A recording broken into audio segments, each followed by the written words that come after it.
Ce matin, le titre de mon message, c'est « Qu'est-ce qui sort de ta bouche? » Aïe, aïe. On va avoir du fun un matin.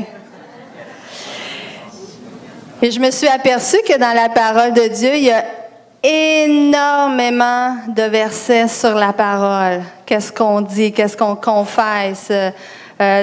Jésus, à chaque fois qu'il confesse quelque chose, qu'il disait des paroles. Et nous aussi, on a des paroles. Il y a des versets concernant nous.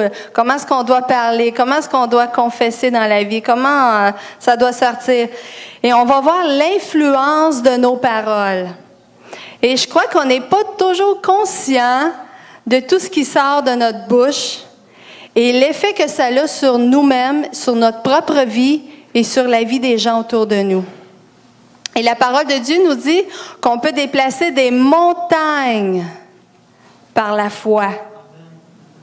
Parce que si on croit ce qu'on dit, la parole de Dieu nous dit que la chose va arriver. Et habituellement, quand on parle, quand on confesse des choses, quand on dit des choses, c'est qu'on y croit. C'est très rare qu'on parle juste comme ça, là, puis on y croit pas.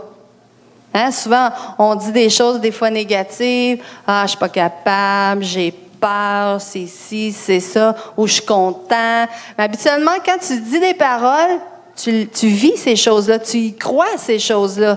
Tu dis pas quelque chose, tu dis pas « j'ai peur si tu n'as pas peur ».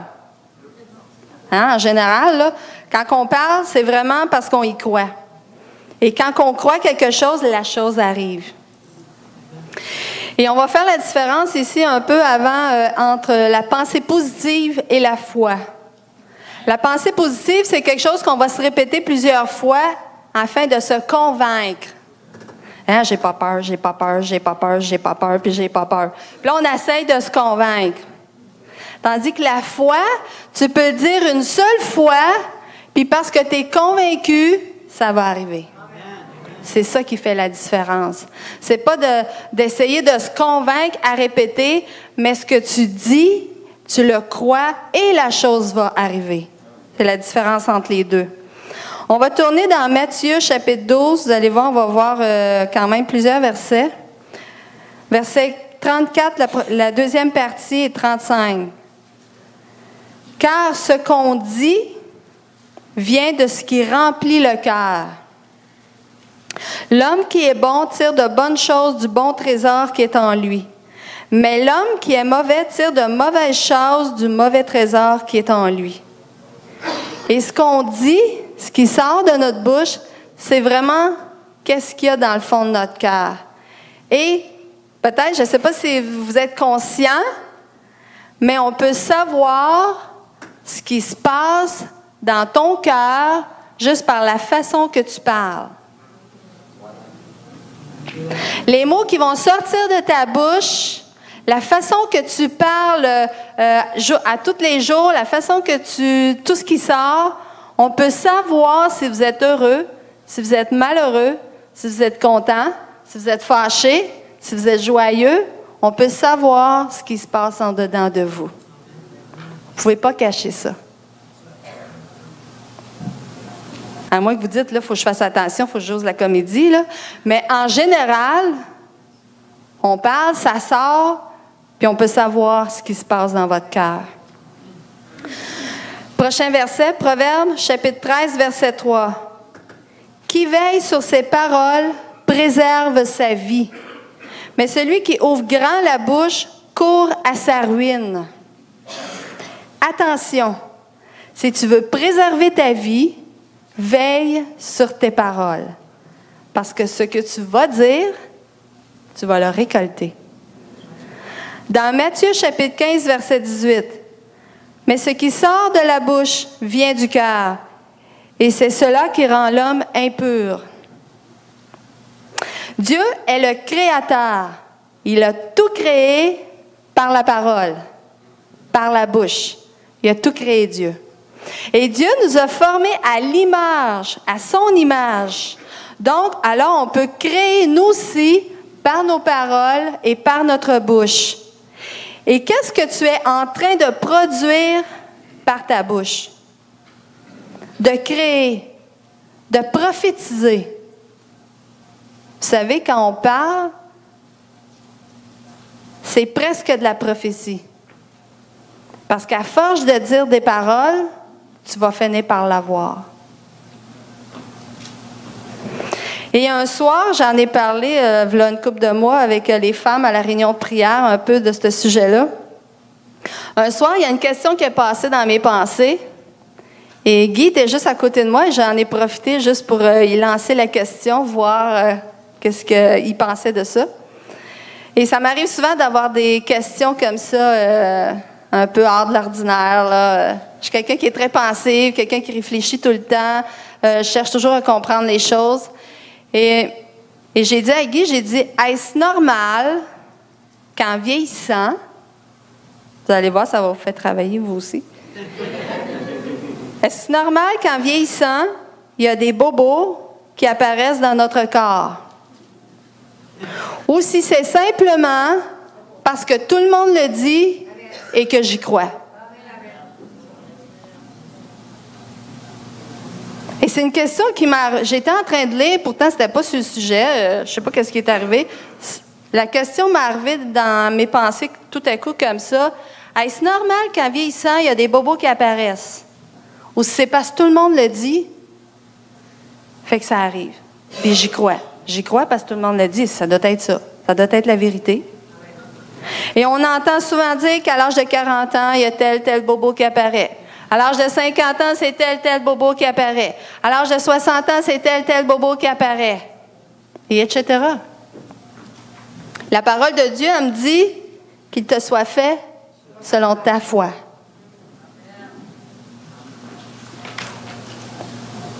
Un matin, c'est un sujet un peu qui va faire réfléchir. Et pendant que je réfléchissais à ça, il y a un verset qui est venu, et c'est le psaume 92, versets 13 à 15. Ceux qui sont plantés dans la maison de l'Éternel fleuriront dans les parvis de notre Dieu.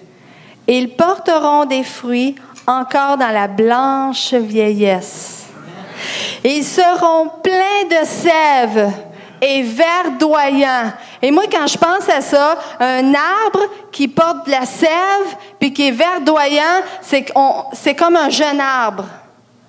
Un arbre qui vieillit puis qui est en train de mourir, il est en train de perdre sa sève puis il est plus verdoyant puis il n'y a presque plus de feuilles. Vous remarquez ça dans les arbres.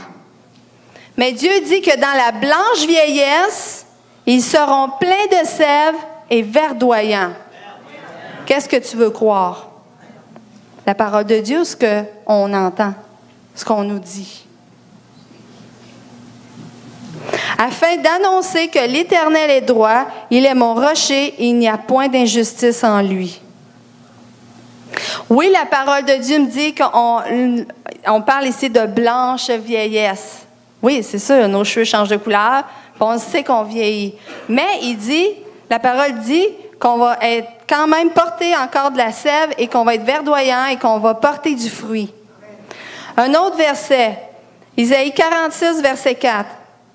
Je resterai le même jusqu'à votre vieillesse et je vous soutiendrai jusqu'à vos cheveux blancs.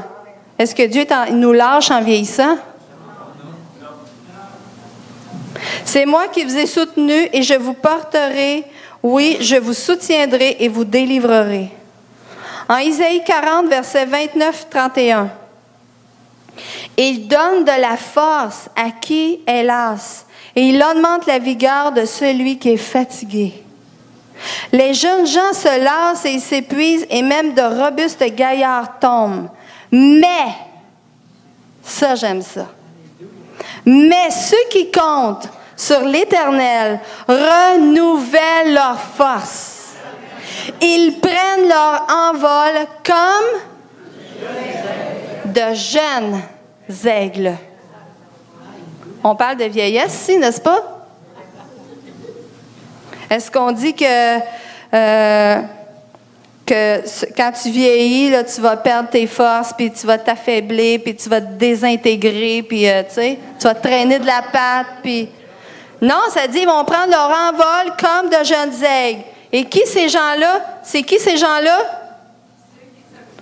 Ceux qui comptent sur l'Éternel. Dans le psaume 103, verset 5, C'est lui qui rassasie de bien ta vieillesse, qui te fait rajeunir comme l'aigle. Amen. Qu'est-ce que je crois? Ce que les gens disent ou ce que la parole de Dieu me dit? Vous savez, on est devant un choix à chaque jour de notre vie. On a le choix de croire ce que les gens nous disent dans la vie, ce qu'on voit, ce qu'on entend. On a le choix de croire à tout ça. Ou on a le choix de dire, non, moi j'ai décidé que j'étais pour croire dans la parole de Dieu. La parole de Dieu vient de me dire que c'est lui qui rassasie de bien ta vieillesse, qui te fait rajeunir comme l'aigle. Et si je rajeunis comme l'aigle, je devrais rester en forme. Ah, je ne vous dis pas que vous allez sauter la tépette là, comme un enfant, là, quand même. Mais Dieu te dit tu vas rester jeune, tu vas rester avec la sève, tu vas rester verdoyant, tu vas porter encore des fruits. Et ça, on a le choix. À chaque jour, on est confronté devant des choix comme ça. C'est comme devant la maladie. Ah, ben tu sais, je vieillis, c'est normal. C'est quoi Dieu a dit dans la parole? Par mes meurtrissures, je suis guéri. Par ces meurtrissures, on est guéri.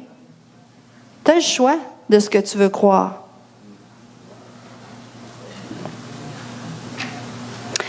Et quand que je me suis posé cette question-là, le lendemain, j'étais en train de lire un livre sur la foi. Ça n'avait pas rapport avec ça, là. Et je suis tombée sur... là où j'étais rendue, le chapitre, c'était « La puissance créatrice de nos paroles ». J'ai dit « Ah, ça a l'air intéressant ».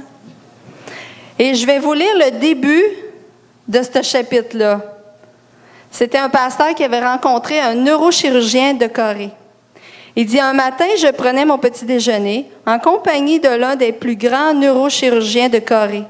Il me parlait de certaines découvertes médicales récentes sur la façon dont opère le cerveau. Il m'a demandé, « Savez-vous que le siège de la parole, qui se trouve dans le cerveau, règne sur tous les autres nerfs? » Alors, le neurochirurgien a commencé à exposer leurs découvertes. Il m'a dit que le centre nerveux de la parole avait un tel pouvoir sur tout le corps que le seul fait de parler peut permettre à une personne de contrôler son corps, de le manipuler ou de la manière dont elle le désire.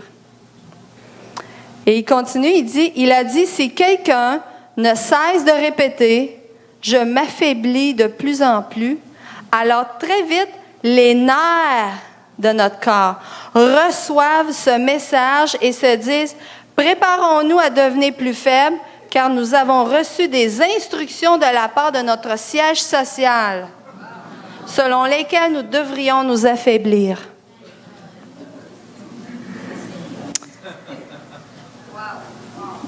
Il est ensuite tout à fait naturel qu'ils adaptent leur attitude physique à la faiblesse demandée. Si quelqu'un dit « Moi, je n'ai aucune capacité, je ne peux faire ce travail », aussitôt, tous les nerfs vont commencer à déclarer la même chose. Oui, vont-ils dire, nous avons reçu de notre système nerveux central une instruction disant que nous n'avons aucune capacité et cesser de lutter en vue d'en acquérir. Nous devons nous préparer à faire partie du corps d'un incapable. Et là, ici, le prochain, c'est la réponse de la question que je me posais juste la veille. Si quelqu'un continue de dire « Je suis très âgé, je suis très fatigué, je ne peux rien faire », alors très vite, le centre de contrôle du langage répond et donne des instructions en conséquence. Les nerfs répondent « Oui, nous sommes vieux. Nous sommes prêts à descendre dans la tombe. Préparons-nous à nous désintégrer. Celui qui persiste à dire qu'il est vieux va bientôt mourir. »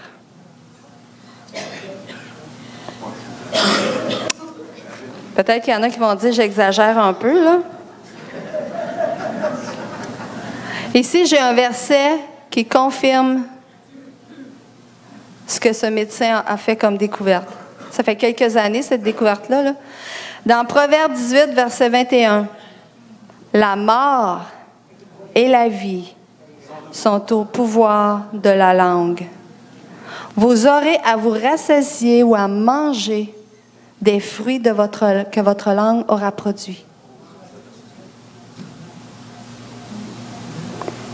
Dans tout ce qui sort de notre bouche, il y a des fruits qui en sortent.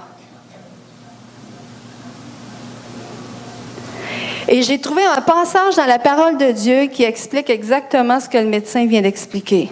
Et quand j'ai trouvé ça, j'ai dit « Wow! » Pourtant, je l'ai déjà lu, mais je ne m'étais pas vraiment arrêtée à ça.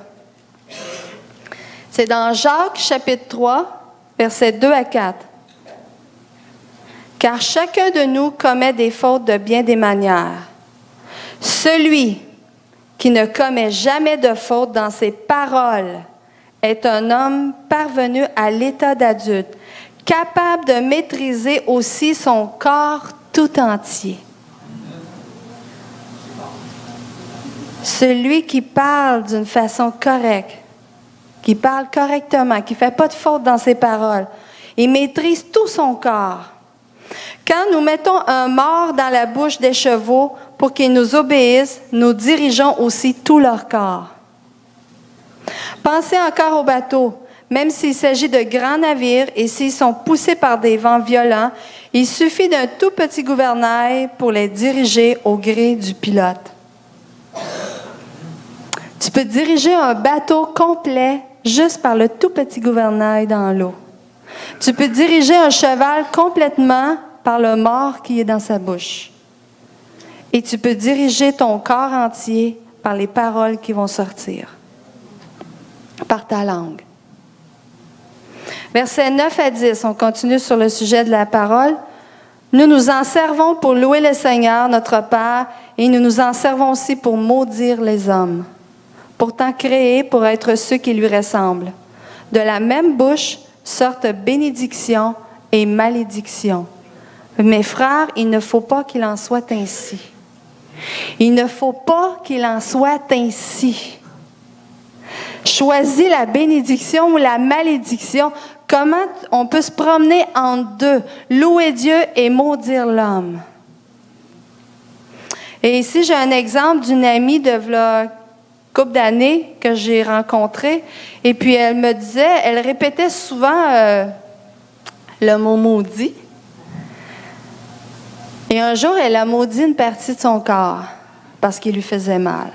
Elle a dit, « Ah, maudit genou. » Et quand elle a dit ça, j'ai dit, « Quoi? » J'ai dit, « Qu'est-ce que tu fais là? » Elle dit, « Quoi? » J'ai dit, « Est-ce que tu te rends compte que tu viens de maudire ton genou? » Là, elle me regarde. « Ouais, c'est vrai. » Mais elle dit, « Je fais tout le temps ça. » m'a dit, je m'en étais pas rendu compte. Elle dit, ça sort tout seul. Et je l'ai revue quelques années après. Elle m'a dit, Lynn, quand tu m'as parlé de ça, j'ai complètement arrêté de dire ça. Elle dit, il n'est plus question que je me maudisse.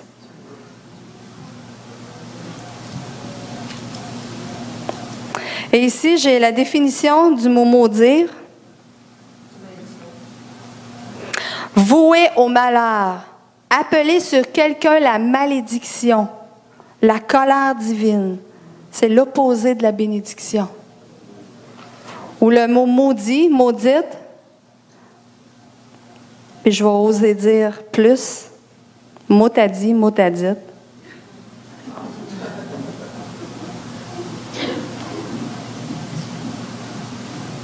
Qui veut dire la même chose.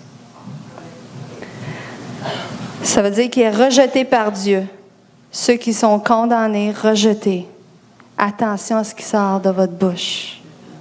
Il y a des gens qui vont maudire leur voiture parce qu'elle ne va pas bien.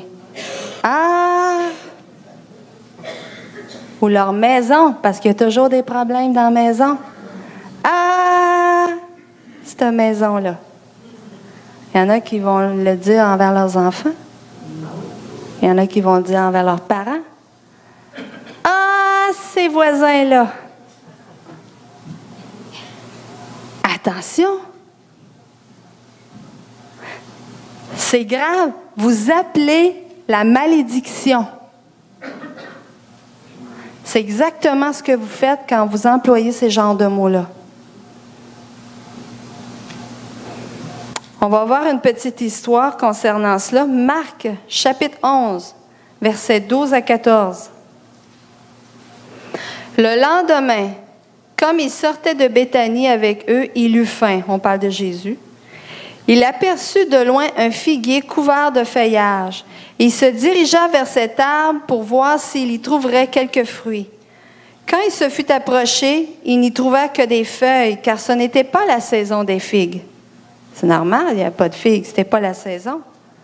S'adressant au figuier, il lui dit que plus jamais personne ne mange de fruits venant de toi. Il a parlé à l'arbre. Et ses disciples l'entendirent. Jésus parlait à un arbre.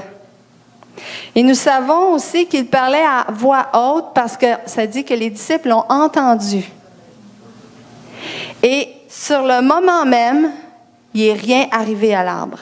On n'a rien vu. Il n'y avait rien qui paraissait. Rien semblait se produire. Cependant, la Bible nous raconte plus loin ce qui s'est passé lorsque le lendemain matin, Jésus et ses disciples repassèrent devant le figuier. Et on va lire le verset 20 et 24. Le lendemain matin, en passant par là, ils virent le figuier, il avait séché jusqu'aux racines. Pierre, se souvenant de ce qui s'était passé, dit à Jésus, « Maître, regarde le figuier que tu as maudit. Il est devenu tout sec. » Jésus répondit, et Jésus voulait faire comprendre quelque chose ici. Il dit, « Ayez foi en Dieu. Vraiment, je vous l'assure, si quelqu'un dit à cette montagne, « Soulève-toi de là et jette-toi dans la mer », sans douter dans son cœur, mais en croyant ce qu'il dit, va se réaliser. La chose s'accomplira pour lui. Et au début, je vous disais, c'est très rare qu'on parle et qu'on ne croit pas ce qu'on dit. On croit ce qu'on dit. On est sincère quand on parle.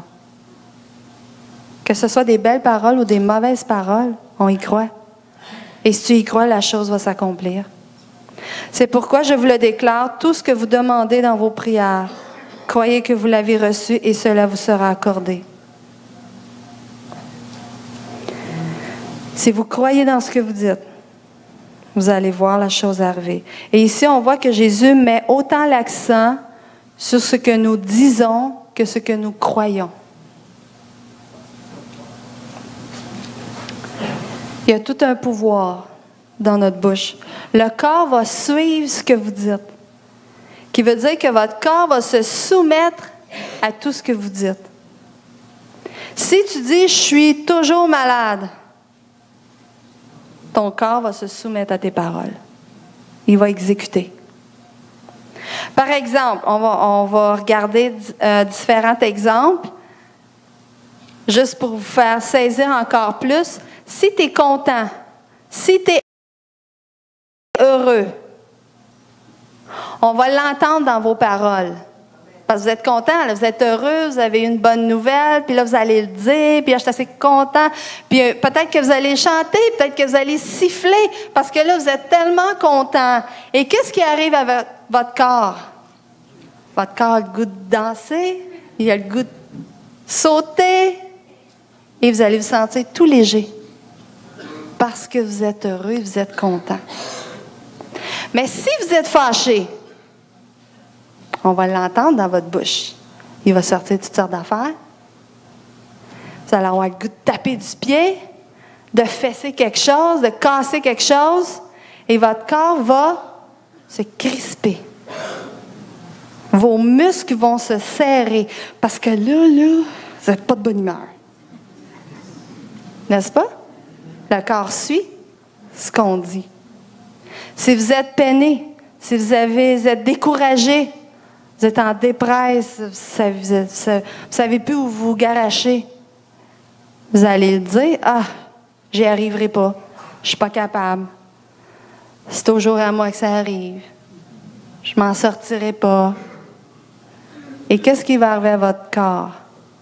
Votre corps va être lourd. Il va être pesant. Vous allez avoir le goût de vous effoirer, de rien faire. Vous voyez, de ce qu'on dit, le corps suit. Mais savez-vous qu'on a le pouvoir de changer les choses par la parole? Et quand vous êtes dans des états comme ça, que ça ne va pas bien, vous pouvez dire, « Pourquoi mon âme t'a battu? Et j'ai mis tout dedans de moi. » Et là, vous pouvez commencer à louer Dieu. Dire, « Seigneur, je veux te louer, je veux t'adorer. Dieu, tu vas pourvoir mes besoins. Je sais que tu pourvois. Dieu, tu es tout-puissant. Dieu, tu es grand. Tu es merveilleux. Tu es mort sur la croix pour moi. Tu m'as sauvé. » Et qu'est-ce qui va arriver tout à coup? Vous allez commencer à reprendre vie. On peut changer les choses juste par nos paroles. On peut changer notre attitude, comment est-ce qu'on se ressent, juste parce que vous allez changer vos déclarations. Amen. Un exemple aussi qu'on entend très souvent face aux enfants, c'est tu dis à un enfant pendant toute sa jeunesse, t'es bon à rien, puis t'es pas fin, puis t'es pas gentil, puis t'es toujours méchant, puis tu feras jamais rien de bon, puis qu'est-ce qui va arriver à cet enfant-là? Il fera rien de bon, puis il n'aura pas d'estime de soi. Mais si on dit à un enfant, « Ah, que t'es beau! Ah, que t'es fin! Ah, t'es super! Ah, toi, là, t'es tellement beau, là! T'es tellement fin, là! Ah, tu vas aller loin dans la vie, toi! T'es tellement intelligent, là! » Puis il est toujours encouragé, cet enfant-là. Qu'est-ce qui va arriver avec? Cet enfant-là va aller loin dans la vie. Puis il va avoir une bonne estime de soi. Pourquoi? Parce qu'il va l'avoir entendu toute sa vie, pendant toute sa jeunesse. Les paroles, vous avez un grand pouvoir qui se cache dans votre bouche. Vous pouvez changer la vie des gens autour de vous, juste parce que de ce que vous allez déclarer. Dans Matthieu chapitre 8, versets 5 à 10, comme Jésus était entré dans Capernaum, un centenier l'aborda et le supplia, disant, « Seigneur, mon serviteur est couché à la maison, paralysé et violemment tourmenté. » Jésus lui dit, « Moi, j'irai le guérir. » Le centenier répondit, « Seigneur, je ne mérite pas que tu entres sous mon toit, mais dis seulement un mot, et mon serviteur sera guéri. Car moi qui suis soumis à des chefs, j'ai des soldats sous mes ordres, et je dis à l'un, va, et il va. Il sait que quand il parle, on lui obéit. Et à l'autre, viens, et il vient. À mon serviteur, fais cela, et il le fait. Après avoir attendu, Jésus, plein d'admiration, dit à ceux qui le suivaient, en vérité, je n'ai trouvé chez personne, même en Israël, une si grande foi. Il savait, lui, que juste en déclarant des paroles, les choses se faisaient. Et c'est pour ça qu'il a dit à Jésus, dis seulement un mot et il va être guéri. Le verset 13, puis Jésus dit au centenier, va qu'il te soit fait selon ta foi. Et alors même le serviteur fut guéri. Il y a de l'autorité dans nos paroles. Jésus nous a donné cette autorité-là. Jésus avait l'autorité et il nous l'a donnée en tant qu'enfant de Dieu. Et ce qu'on dit va arriver. Quand je dis je peux pas, je suis pas capable, si tu le dis, c'est parce que tu y crois et que tu vas le voir arriver. Au verset 13, ça dit, va qu'il te soit fait selon ta foi. Le verset 16, le soir, on amenait auprès de Jésus plusieurs démoniaques et il chassa les esprits par sa parole et il guérit tous les malades. Juste par la parole qui sortait de la bouche de Jésus, il chassait les esprits, chassait les démons. Et ils étaient obligés d'obéir. Au verset 26, c'est l'histoire de la tempête sur l'eau. Il leur dit, « Pourquoi êtes-vous craintifs, gens de petite foi? » Vous avez juste à parler. Alors s'étant levé, il reprit les vents et la mer. Et il se fit un grand calme. Et c'est ce qu'il est en train de dire. Tu as juste à parler. Prends autorité. Il a chicané le vent. Il les a repris et la mer. Et ça s'est arrêté. Au verset 27, et les gens s'en étonnèrent, disant, quel est celui-ci que les vents même et la mer lui obéissent? Tout un pouvoir. Et Jésus nous donne ce pouvoir aussi-là, cette autorité sur tous les esprits et démons et toute maladie et toute infirmité. On peut parler aussi à la maladie. On peut parler à l'infirmité. On peut parler aux démons, aux esprits, de quitter. Dans le nom de Jésus. Proverbe chapitre 15, verset 4. Des paroles douces sont comme un arbre de vie, mais la langue malfaisante démoralise. Alors, qu'est-ce que tu confesses? Qu'est-ce qui sort de ta bouche? Qu'est-ce que tu es en train de produire ou de construire? Dans Éphésiens 4, verset 29, « Ne laissez aucune parole blessante franchir vos lèvres. » Dans d'autres versions, ça dit « Ne laissez aucune parole mauvaise franchir vos lèvres. » Mais seulement des paroles empreintes de bonté, qu'elles répondent à un besoin et aident les autres à grandir dans la foi. Ainsi, elles feront du bien à ceux qui vous entendent. Parce que tout ce que vous dites, il y a quelqu'un qui l'entend. Ne laissez aucune parole mauvaise ou blessante franchir vos lèvres. C'est tout un défi. De ne laisser aucune parole mauvaise franchir nos lèvres. Parce que tu peux soit créer la mort ou la vie, soit la bénédiction ou la malédiction. Qu'est-ce que tu veux créer autour de toi, dans ta vie? Tu as ce pouvoir dans ta bouche de changer les choses, de changer la vie de quelqu'un autour de toi ou de ta propre vie. Qu'est-ce que tes paroles sont en train de bâtir? Quelque chose de bien? Est-ce que tes paroles encouragent? Est-ce que tes paroles glorifient Dieu? Et ce matin, je veux vous encourager à prendre ce défi vraiment au sérieux dans votre vie personnelle, parce que la parole de Dieu nous en parle partout. Dieu, il y a un verset qui dit, il y a la vie et la mort, et Dieu te dit, choisis la vie. Et ici aussi, dans tes paroles, tu peux choisir la mort ou la vie, dans tes paroles.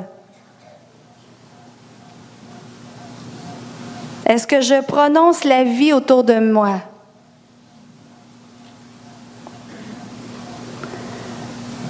Dans Psaume 141, verset 3, le dernier verset pour terminer. Que ce soit la prière de chacun de vous, chacun de nous. Que ma bouche, ô Éternel, reste sous ta surveillance. Veille aux portes de mes lèvres. Que ma bouche, ô Éternel, reste sous ta surveillance au nom de Jésus. Veille aux portes de mes lèvres. Amen. Peut-être juste venir au piano. Je vais inviter l'orchestre, s'il vous plaît. Je vais vous demander de vous lever. S'il vous plaît. Il y a des choses qui vont se faire ce matin.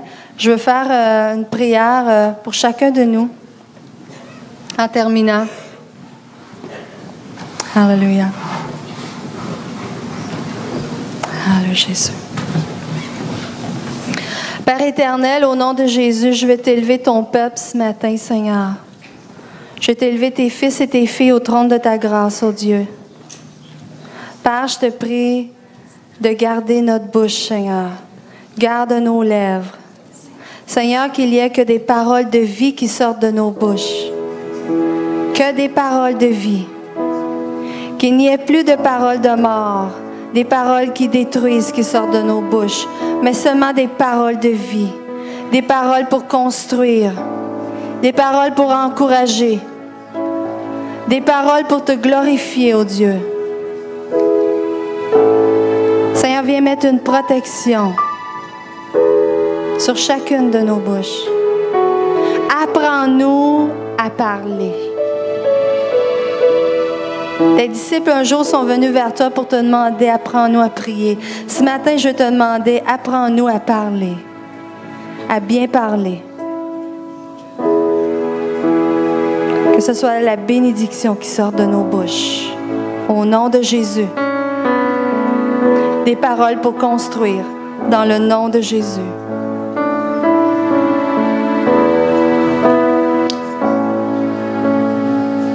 Seigneur, montre-nous, Seigneur, peut-être qu'il y a des endroits, des circonstances qu'on a peut-être détruit quelqu'un. Peut-être qu'on ne s'en est pas rendu compte. Saint-Esprit, viens parler en nos cœurs. Montre-nous ce que nous sommes en train de semer autour de nous ou dans notre propre vie. Et que nous puissions changer ces choses. Que nous puissions commencer à changer, à transformer nos paroles.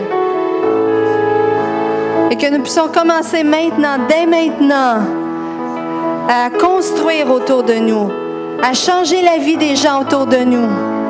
Même si parfois il y a des gens qui sont moins agréables. Seigneur, que nous puissions proclamer ta bénédiction. Tu dis dans ta parole, Seigneur, de bénir nos ennemis et non de maudire nos ennemis. Alors quand il y a des voisins qui ne sont pas agréables ou des gens, on ne doit pas les maudire. On doit les bénir. Seigneur, tu dis que l'obéissance, c'est ce que tu aimes le mieux, Seigneur. Seigneur, tu libères dans l'obéissance. Quand l'obéissance est dans nos vies, tu libères. Tu nous donnes la victoire au travers de l'obéissance. Tu donnes la bénédiction au travers de l'obéissance. Apprends-nous à bénir nos ennemis. Au nom de Jésus-Christ. Amen. Soyez bénis.